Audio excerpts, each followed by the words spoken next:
Hello बच्चों, good evening. आप सभी लोगों को सृष्टि द विजन यूट्यूब चैनल पर स्वागत है। और आज हम लोग क्लास 12 के जेनेटिक्स का एक अध्याय चैप्टर नंबर 5 जिसका नाम है principle of inheritance and variation.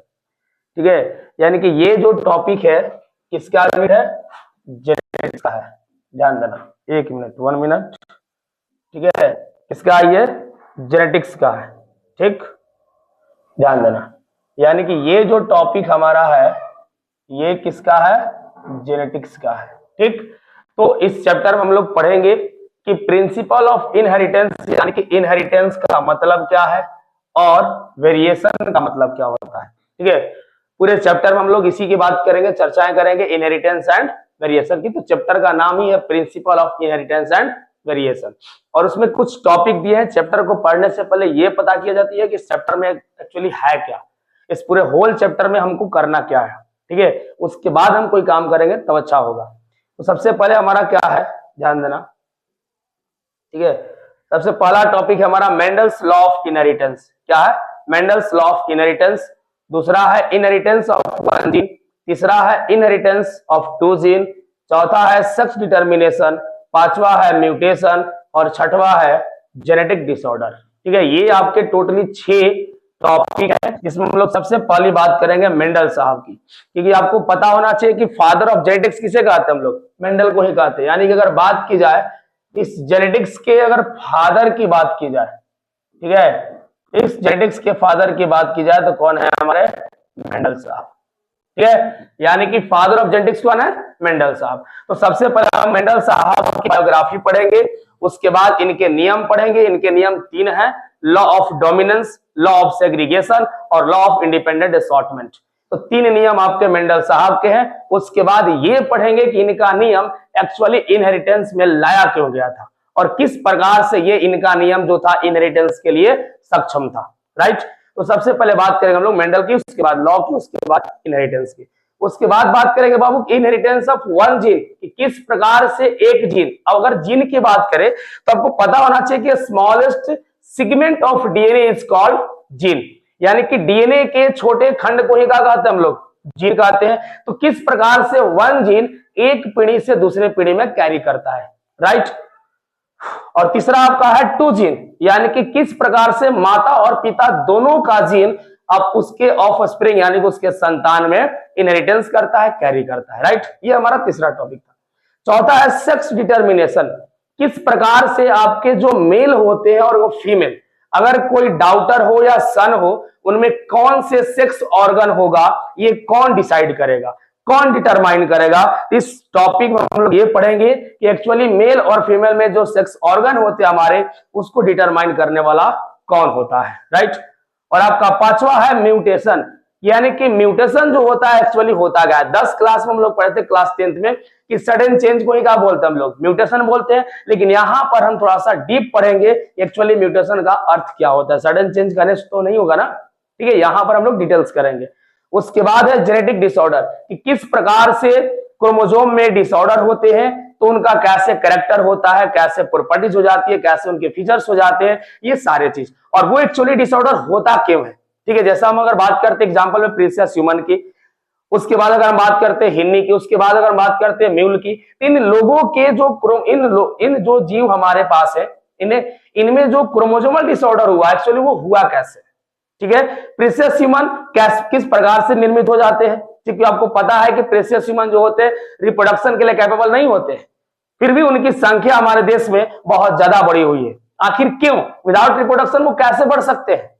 ठीक है, तो इस तरह से इस टॉपिक में हम लोग बात करेंगे प्रीसियस ह्यूमन की, क्योंकि सबको पता है कि प्रीसियस ह्यूमन रिप्रोडक्शन नहीं कर सकता है। तो जब रिप्रोडक्शन नहीं कर सकता है, अगर कोई पूछता है सर क्यों नहीं कर सकता है, तो आपको पता है कि उनमें गैमेट के फॉर्मेशन तो होते हैं, बट गैमेट आपके डेवलप नहीं हो पाते हैं, जिसके चलते उनमें रिप्रोडक्शन की प्रक्रिया संभव नहीं है, नेचुरल रूप से संभव नहीं है। सिंपल बात है, नेचुरल रूप से देखा जाए तो उनमें संभव नहीं होता है। ठीक है, तो आखिर उनकी संख्या बढ़ी तो बढ़ी कैसे? ठीक, तो बात करें हम लोग जेनेटिक डिसऑर्डर में। उसके बाद अगर हम बात करते हैं बाबू, ध्यान देना, ठीक है, चलिए, उसके बाद हम बात करते हैं किसकी? सबसे पहले बात करेंगे जेनेटिक्स की, कि जेनेटिक्स एक्चुअली है क्या। कि genetics is the branch of biology in which study about inheritance and variation. यानी कि जेनेटिक्स जो होता है ब्रांच की वह शाखा है जिसमें हम इनहेरिटेंस और वेरिएशन को क्या करते हैं, स्टडी करते हैं। अब यहां ये देखना है कि इनहेरिटेंस और वेरिएशन होते क्या है, ठीक है। यानी कि बायोलॉजी में ध्यान देना कि genetics is the branch of biology in which study of in which study about inheritance and variation is called genetics, ठीक है। तो किस प्रकार से हमारे जेनेटिक्स में इनहेरिटेंस और वेरिएशन के बारे में हम स्टडी करते हैं, तो ये है हमारा क्या, genetics. This is the backbone of biology. जिस तरह से आपने मैथ में ट्रिगो को थोड़ा सा टफ माना जाता है, फिजिक्स में ऑप्टिक्स को टफ माना जाता है, और हमारे केमिस्ट्री में ऑर्गेनिक केमिस्ट्री को थोड़ा सा टफ माना जाता है, उसी प्रकार से हमारे बायोलॉजी में जेनेटिक्स को बैकबोन कहा जाता है, रीढ़ की हड्डी कहा जाता है। इस टॉपिक को बढ़िया से पढ़िएगा ताकि आपको हर एक चीजों की कोई परेशानी ना हो और कोई भी टॉपिक ऐसा जो आपको समझ में ना आया हो, ठीक है। इसको बहुत इजीली से इजीली एकदम बना देंगे ताकि आपको नहीं लगेगा कि आपने जेनेटिक्स पढ़कर निकल गया, ठीक है। तो ये सारे चीज आपको हम इस चैनल के माध्यम से करने वाले हैं। तो आप लोगों से बस एक हम अपना काम कर रहे हैं और आप लोग अपना एक काम और कीजिए, इस चैनल को सब्सक्राइब कर ले, लाइक कर ले, कमेंट करें और बहुत सारे लोगों में शेयर करें ताकि बहुत सारे लोगों का कल्याण हो सके, अपना कल्याण सबका कल्याण, ठीक है। इस तरह से हम पढ़ेंगे इसमें क्या, इनहेरिटेंस एंड वेरिएशन के बारे में, ठीक, ध्यान दीजिएगा। अगर हम बात करते हैं इनहेरिटेंस की, ध्यान देना, तो लिखा है passing character from one generation to another generation is called inheritance। यानी कि जब कोई भी शारीरिक लक्षण एक जनरेशन से दूसरे जनरेशन में जाता है उसे कहा जाता है क्या, इनहेरिटेंस कहा जाता है। सर ये कैसे? अगर मान लीजिए किसी माता पिता का स्किन कलर ब्लैक है और उसके बेटे का भी स्किन कलर ब्लैक हो जाए, इसका मतलब कि कहीं ना कहीं क्या हुआ है, इनहेरिटेंस हुए है। अगर पिता के बाल घुंघरीला है और बेटे का भी बाल घुंघरीला हो जाए तो वही अब का है, फिजिकल कैरेक्टर है। बात समझ आया? अगर मान लीजिए बाप तोतला बोलता है, बेटा भी तोतला बोलने लगे तो हो सकता है वो आपका फिजिकल कैरेक्टर है कि नहीं है। तो इस तरह से अगर eye colour, hair colour, skin colour, ये सारे चीज अगर कैरी कर जाए बेटे में तो उसको बोलते हैं हम लोग क्या, फिजिकल कैरेक्टर। तो वही इनहेरिटेंस में क्या होता है कि जब एक जनरेशन से दूसरे जनरेशन में फिजिकल कैरेक्टर कैरी करते हैं, ट्रांसफर होते हैं, उसी को बोलते हैं हम लोग क्या, इनहेरिटेंस बोलते हैं। क्या बोलते हैं, इनहेरिटेंस। चलिए उसके बाद है वेरिएशन। द डिफरेंस और change in physical character that go from one generation to another generation is called variation, ठीक है। कि अगर मान लीजिए माता पिता का गुण उसके बेटे में गया और वहां पर कुछ चेंज हुए, डिफरेंस हुए, फॉर एग्जाम्पल कि अगर मान लीजिए माता पिता का स्किन कलर ब्लैक है और बेटे का स्किन कलर व्हाइट हो जाए तो वो कहीं ना कहीं का हुआ, हमारा डिफरेंस हुआ। डिफरेंस कि one generation to another generation में जब फिजिकल कैरेक्टर, जब फिजिकल ट्रेट्स आपके डिफरेंस हो जाए, चेंज हो जाए, उसे कहते हैं हम लोग क्या, वेरिएशन। समझ में? तो इस तरह से अगर मान लीजिए कि उनके पिताजी का बाल घुंघरीला है, बेटा का बाल नॉर्मल है, तो वो आपका हो सकता है आपका चेंज, हो सकता है आपका डिफरेंस। अगर मान लीजिए पिताजी का आई कलर जो है वो नॉर्मल है और बेटे का आई कलर ब्राउन हो गया, तो वो होता है हमारा डिफरेंस। समझ में? तो इस तरह से बाबू ये है हमारा वेरिएशन, ठीक है। कि द डिफरेंस और change in physical character that go from one generation to another generation is called variation.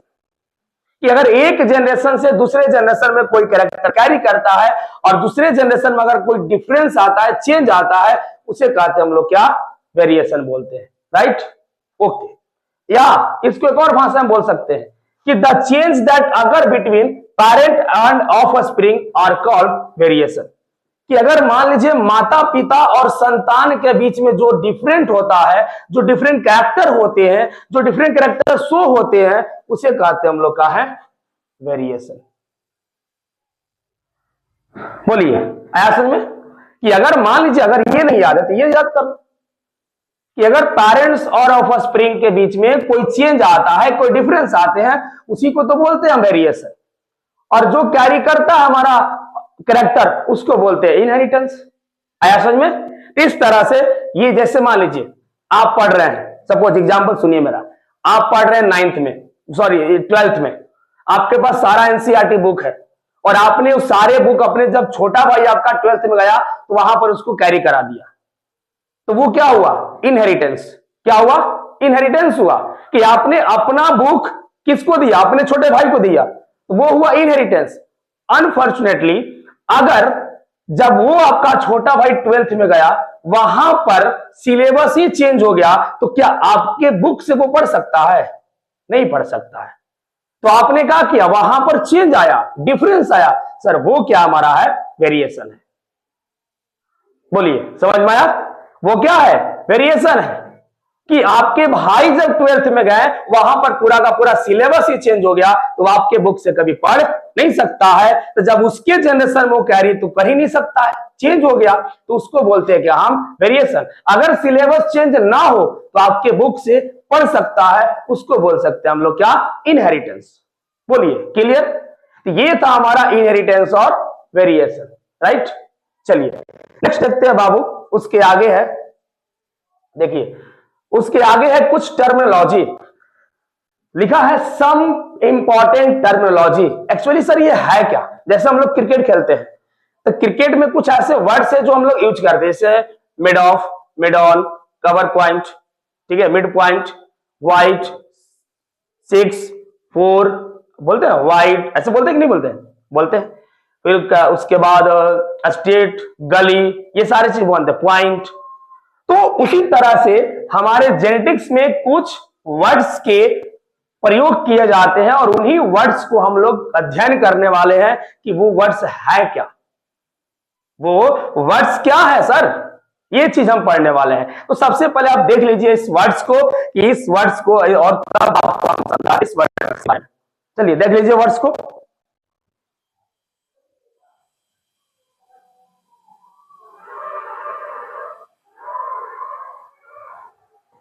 चलिए इस वर्ड्स को देख लिए जाए, ठीक है। तो सबसे पहला वर्ड्स हमारा क्या है बाबू? क्रोमोजोम है। क्या है? क्रोमोजोम है। उसके बाद हमारे है डीएनए, उसके बाद है जीन, उसके बाद है लोकस, उसके बाद है एलेल्स, उसके बाद होमोजाइगस, उसके बाद heterozygous, character, traits, recessive, dominant, genotype and phenotype. ये टोटल 13 गो टर्मिनोलॉजी हमारे जेनेटिक्स में प्रयोग किए जाते हैं। पूरे 3 चैप्टर तक अगर हम बात करें, नॉर्मली 2 चैप्टर की अगर बात करें, principle of inheritance and variation, molecular, ठीक है, मोलिकुलर बेस ऑफ इनहेरिटेंस, अगर ये 2 चैप्टर की अगर हम बात करें, तो 2 चैप्टर में इस पूरे टर्मिनोलॉजी का हम लोग प्रयोग करने वाले हैं। समझ में? तो इस तरह से हम इस चैप्टर को, इस पूरे अध्याय को इस टर्मिनोलॉजी के साथ पढ़ेंगे। अब बारी बारी से हम लोग पढ़ेंगे कि सर क्रोमोजोम क्या होते हैं, सर डीएनए क्या होते हैं, सर जीन क्या होते हैं, लोकस क्या है, एलेल्स क्या है, सर होमोजाइगस क्या है, हेट्रोजाइगस क्या है, कैरेक्टर क्या होते हैं, ट्रेड्स क्या होते हैं, रिसेसिव क्या है, डोमिनेंट क्या है, और जीनोटाइप और हमारा फिनोटाइप। ये सारे चीज है भाई, तब जाकर हमारा ये टर्मिनोलॉजी खत्म होगा, ठीक। और तब हम बात करेंगे किसके? भाई साहब मेंडल की। कहां गए हो? मेंडल की, ठीक है। तब मेंडल की बात की जाएगी, और तब हम लोग पहला टॉपिक स्टार्ट करेंगे, मेंडल्स लॉ ऑफ इनहेरिटेंस। तब वहां से स्टार्ट होगा हमारा क्या? मेंडल्स लॉ ऑफ इनहेरिटेंस, पूरे के पूरे ये टर्मिनोलॉजी पढ़ने के बाद। समझ में? ये पूरे टर्मिनोलॉजी जब पढ़ लोगे तब आपको समझ में आएगी, तब आपका इस चैप्टर का पहला टॉपिक स्टार्ट करेंगे हम लोग मेंडल के बारे में, और आपको बताएंगे कि इस पूरे पृथ्वी पर मेंडल साहब को मटर ही क्यों पसंद आया, ठीक है ना। तो मटर आखिर क्यों पसंद आया? इतने सारे फल फूल, इतने सारे पेड़ पौधे, विकसित पेड़ पौधे हैं, आखिर फिर मटर ही क्यों पसंद किए? किसी एनिमल पर रिसर्च उन्होंने क्यों नहीं किया इनहेरिटेंस में? तो आपको सारे चीज बताएंगे एक्चुअली मेंडल ने मटर के पौधे को सिलेक्शन क्यों किया, सारा चीज। और तब हम लोग स्टार्ट करेंगे बेहतरीन ढंग से इस चैप्टर को, ठीक। तो ये था आज के इतना ही, और हम लोग बारी बारी से अब बाबू पढ़ेंगे क्या? क्रोमोजोम, डीएनए, जीन, और ये आपको मिलेगा नेक्स्ट वीडियो में, ठीक है। अभी तक के लिए यही तक, ठीक है। ये सारे एक बार आपको फिर से कर देते हैं, एक बार आप लोग देख लीजिए। तो ये हमारा था पहला आज का टॉपिक, ठीक है। चैप्टर का नाम हो गया, यूनिट हो गया जेनेटिक्स, ये हो गया हमारा चैप्टर का नाम, principle of inheritance and variation, ठीक। और फादर ऑफ जेनेटिक्स किसे कहते हैं? मेंडल साहब को। फिर ये आपके 6 टॉपिक हो गए। उसके बाद हम बात किए हैं जेनेटिक्स का कि जेनेटिक्स क्या होता है। उसके बाद हम बात किए हैं इनहेरिटेंस एंड वेरिएशन का, इनहेरिटेंस क्या होता है, वेरिएशन क्या होते हैं, सारे चीज, ठीक। और उसके बाद हम बात किए हैं किसकी? सम इंपॉर्टेंट टर्मिनोलॉजी की, ठीक है। तो आपको बोलिए ये वीडियो कैसा लगा, समझ में आया कि नहीं आया, कमेंट जरूर कीजिए। तब हम मिलेंगे नेक्स्ट वीडियो में, तब तक के लिए इस चैनल को सब्सक्राइब करते रहिए और दूसरों से भी करवाते रहिए और इस चैनल को शेयर कीजिए ताकि और भी बच्चे इस चैनल के माध्यम से इस पूरे जेनेटिक्स को आनंद ले सके, ठीक है।